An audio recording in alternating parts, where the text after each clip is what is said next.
দেশ থেকে বিদেশ, খেলা থেকে বিনোদন, সব ধরনের খবর নিয়ে আমি মিঠু শুরু করছি নজরের দুনিয়া। কানের মেশিনের বিশ্বস্ত প্রতিষ্ঠান অডিটন স্পিচ অ্যান্ড হিয়ারিং ক্লিনিক। কানে শুনতে না পাওয়া বা শুনতে সমস্যা, তোতলা বা অস্পষ্ট কথা, জন্ম থেকে কথা বলতে না পারা, অল্প বুদ্ধি, কথা ও কানের যে কোনো সমস্যার সঠিক সমাধান অডিটন।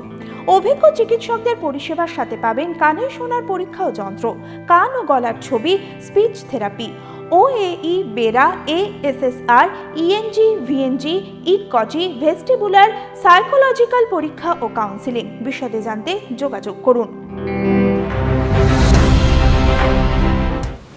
চীনকে রুখতে কোয়াড কি এখনো প্রাসঙ্গিক? মোদির আমেরিকা সফরে মিলবে উত্তর। ভারত ও প্রশান্ত মহাসাগরে ক্রমাগত বেড়ে চলেছে চীন আগ্রাসন। অন্যদিকে চলছে রাশিয়া ইউক্রেন ও গাজা ইসরায়েল যুদ্ধ।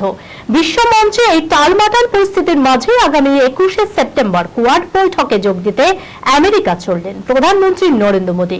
প্রধানমন্ত্রীর 3 দিনের এই মার্কিন সফরে কোয়াড বৈঠকের আগে বাড়তি নজর বিশ্বের। 21 থেকে 23শে সেপ্টেম্বর পর্যন্ত 3 দিনের সফরে আমেরিকা যাচ্ছেন প্রধানমন্ত্রী নরেন্দ্র মোদী।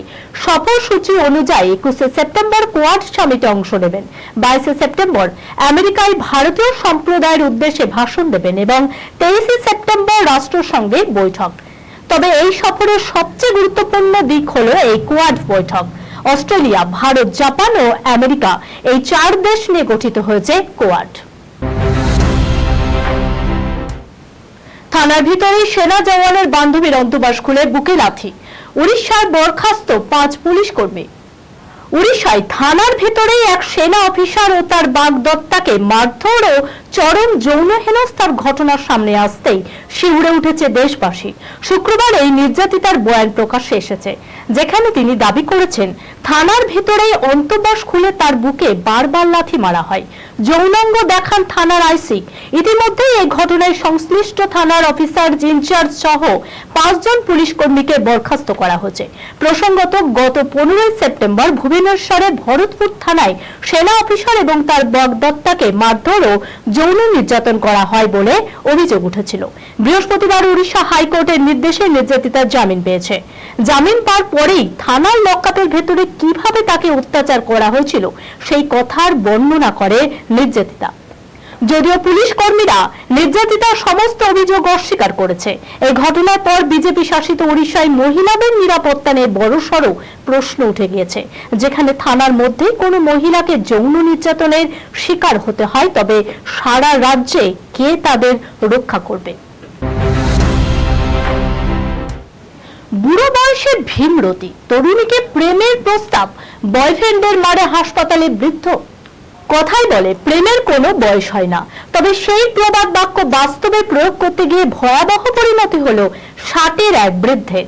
এক তরুণীকে প্রেমের প্রস্তাব দিয়ে তরুণীর বন্ধুর মারে গুরুতর আহত অবস্থায় হাসপাতালে ভর্তি হতে হলো বৃদ্ধকে।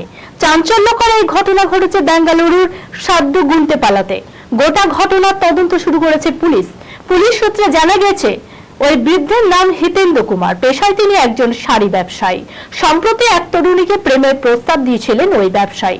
তার প্রস্তাবে সম্মতিও দেন তরুণী। 15 সেপ্টেম্বর বেঙ্গালুরুর এক পার্কে ওই বৃদ্ধ তরুণীকে ডেকে পাঠান। বৃদ্ধের প্রস্তাবে সাড়া দিয়ে পার্কে নিজের পুরুষ বন্ধুকে নিয়ে হাজির হয় ওই তরুণী। এরপর তার উপরে হামলা চালায় ওই যুবক। এলোপাথারি মারা হয় তাকে। গুরুতর আহত অবস্থায় স্থানীয় হাসপাতালে ভর্তি করা হয়।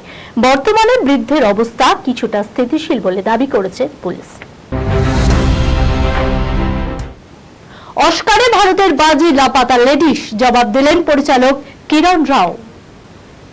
গায়ের বধূদের কথা যে দর্শকদের এত পছন্দ হবে তা আগে অনেকেই বুঝতে পারেননি, কিন্তু শ্রীবাস্তব, নিতাংশী গোয়েল ও প্রতিভা রামটার মতো তরুণ তুর্কিদের নিয়ে কামাল দেখিয়েছেন পরিচালক কিরণ রাও। সমালোচক মহলে তুমুল প্রশংসিত লাপাতা লেডিস। তবে এই ছবি অস্কারে ভারতের বাজি হচ্ছে, উত্তর দিলেন পরিচালক। গত বছর সিনেমা হলে মুক্তি পেয়েছিল কিরণ রাও পরিচালিত লাপাতা লেডিস। ছবির অন্যতম প্রযোজক আমির খান। প্রায় 5 কোটি টাকা বাজেটে তৈরি ছবির আয় 25 কোটি টাকার একটু বেশি। তবে সমালোচক মহলও তা সমাদৃত এবং পরবর্তীকালে ওটিটিতে বহু দর্শক ছবিটি দেখেছেন ও প্রশংসায় ভরিয়ে দিয়েছেন। অস্কার নিয়ে মন্তব্য করতে গিয়ে কিরণ রাও বলেন, যদি এমনটা হয় তাহলে আমার স্বপ্ন সত্যি হবে, কিন্তু সবকিছুরই তো একটা পদ্ধতি থাকে। আমি শুধু আশা করতে পারি, আমার বিশ্বাস সেরা ছবিকেই পাঠানো হবে অস্কারে। এই খবরের সঙ্গে শেষ করলাম আজকের নজরে দুনিয়া। আপনারা দেখছেন টিভি 24 বাংলা, সংবাদ বিনোদন সারাদিন সারাক্ষণ।